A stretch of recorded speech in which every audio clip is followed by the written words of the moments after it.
These are the 5 scariest Simpsons episodes of all time. The first episode is Bart of Darkness, a piece that starts out very lighthearted but becomes darker over time. The episode starts during a particularly hot Springfield summer. The Simpsons attempt to cool down dressed in bathing suits, using multiple fans, and even trying to use their fridge as AC, all of which fail.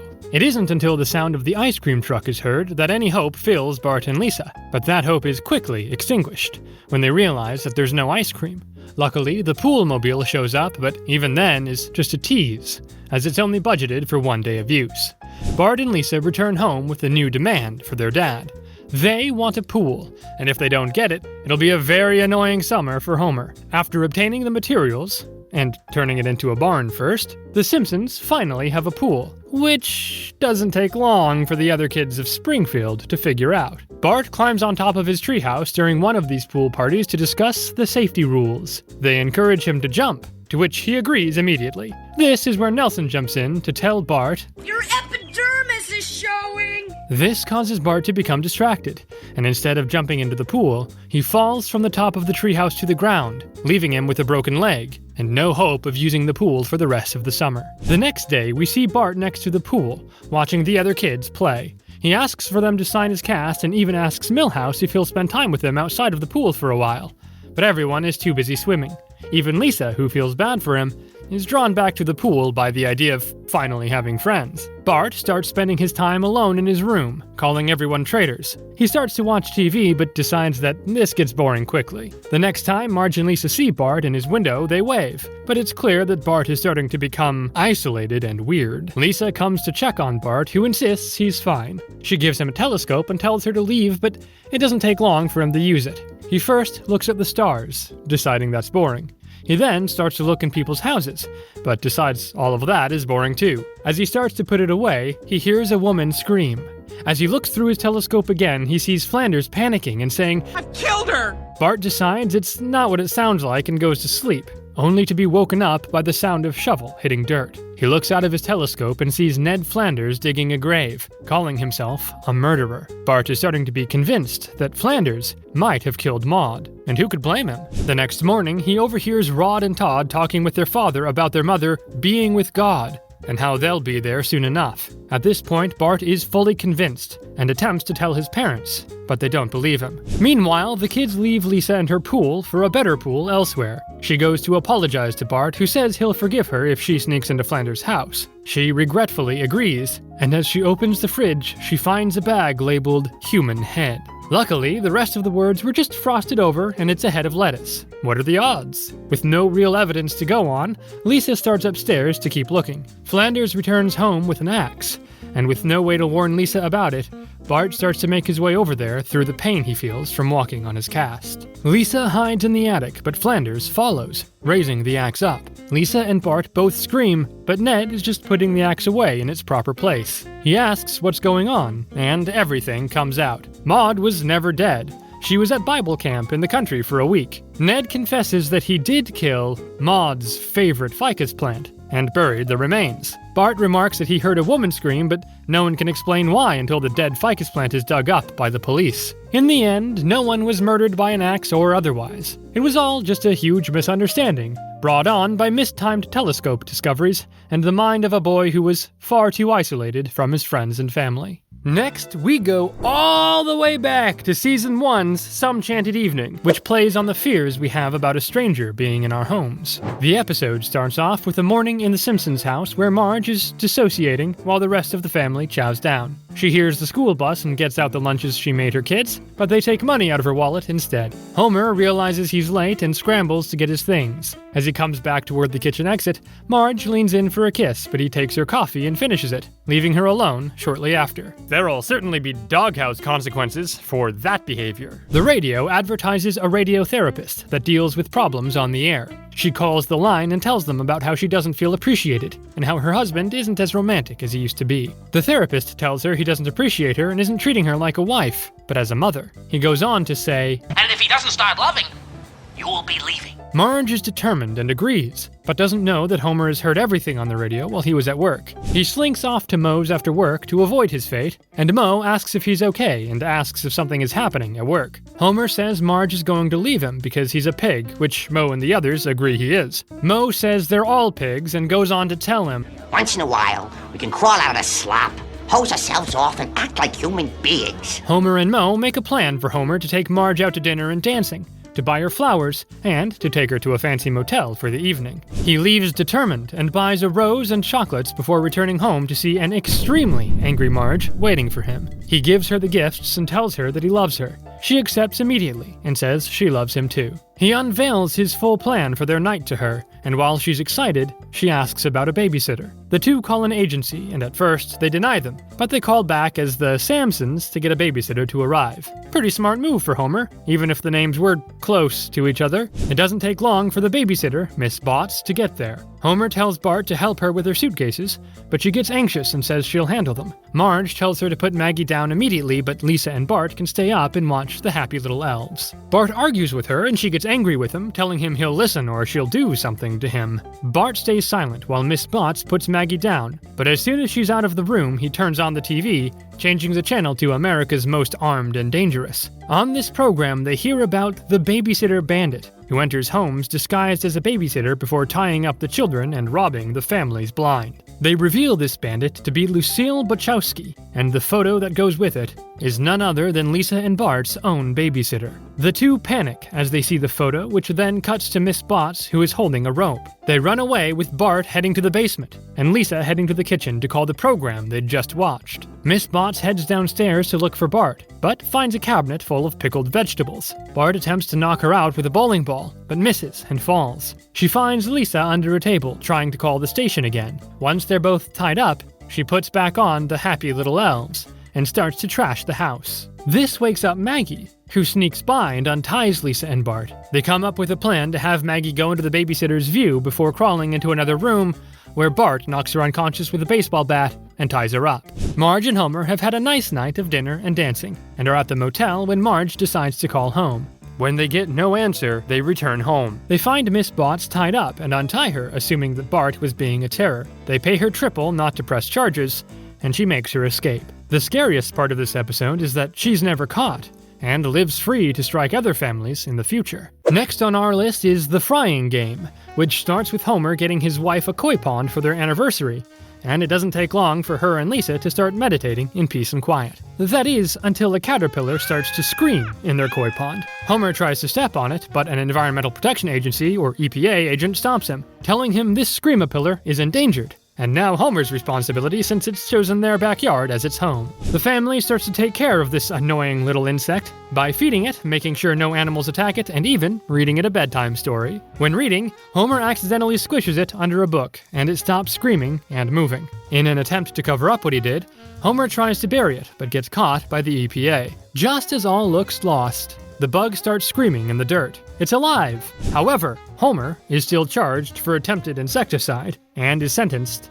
to community service. The next scene, we see Homer in a Meals on Wheels truck as he starts to fulfill his community service duties. He stops at a house which looks haunted and enters to deliver the meal. He leaves the meal on the table and turns to leave, but runs into an old lady wielding an axe. He screams and runs off to hide in a closet, where he finds a skeleton. The old lady finds him and explains that the skeleton is a Halloween costume and that the axe is to cut through the tough steaks she gets. At that point, maybe just don't eat the steaks. Homer relaxes as she offers him her meal, and the two start talking. At the end, the woman, known as Mrs. Bellamy, asks if she can call on Homer if she ever needs help. The first time she calls on him is while he's at work. She asks him to come mow her lawn, and he agrees, telling Mr. Burns to cover for him. It doesn't take long for Mrs. Bellamy to start taking advantage of Homer. Marge confronts him and Mrs. Bellamy about this. The woman ends up making Marge feel bad, and it doesn't take long for her to start taking advantage of Marge, too. Who can really blame Marge for falling for this, though? She dresses them up as a maid and butler,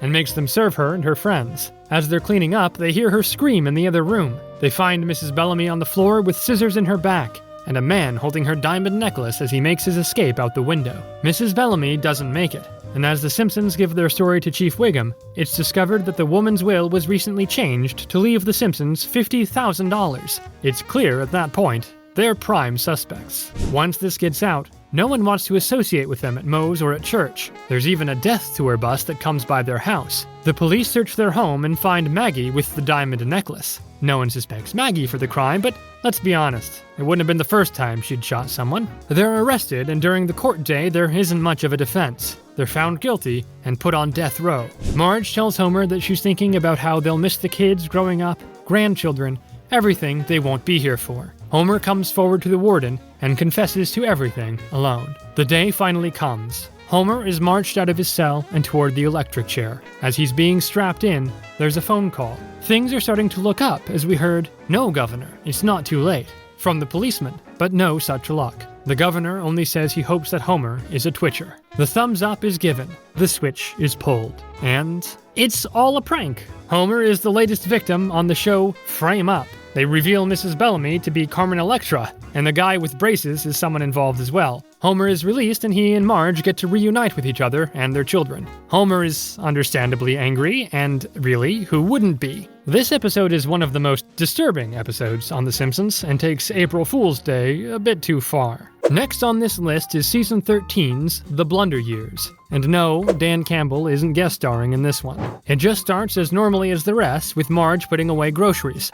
She realizes she bought the wrong paper towels, but becomes enamored by the mascot of Burley Paper Towels to the point of having a crush on how rugged and manly he is. Homer takes notice of this and gets jealous. And once Marge writes a letter to the Burley Company, that's the final straw. He knows he has to do something. He goes to Flanders' house and calls Marge, pretending to be Chad Sexington, the model for Burley, and says he'll come over for dinner. Even for you, Homer, that's pretty harsh. Bart and Homer revel in Marge's excitement as she gets ready for the model to come. She paints a picture and rolls out paper towels for his entry. The doorbell rings, and the door is Barney, dressed as the Burley mascot. Bart and Homie laugh at Marge, who feels ridiculous, and Lisa shouts at them. To make it up to Marge, Homer takes her and the kids out to dinner and a show. There, they meet the hypnotist, Mesmerino. He first approached Professor Frink, turning him into a professional makeup artist, but turns him back into his nerdy self after proving it works. Homer volunteers next, and Mesmerino makes him do a few impressions, that are pretty bad in all honesty, before commanding him to be his 12-year-old self. At first, everything seems normal as he envisions himself at the old swimming hole with his friends. Then, he starts screaming. Even as Mesmerino stops the illusion, he continues to scream. He doesn't stop, even after going to work the next day. How he hasn't broken a world record at this point is beyond me. He's wheeled home by Lenny and Carl after disrupting work. They think he's being tormented by a repressed memory. Using memory tea, they attempt to dislodge the memory for him to remember. He remembers going hiking with Lenny and Carl. There, they met Moe, who saved them from some bullies. Moe shows up at the Simpson home to help remember the story with them. He remembers they camped out over the stars, and in the morning, they went to the quarry to swim. It's dried out, and they all decide not to jump, except for Homer. Moe thinks the jump traumatized him, but Homer remembers there was more. He tries to figure out why the water was blocked, and sees something blocking the pipe. He gets it free with a stick. The quarry fills with water, and something dumps out onto Homer's lap.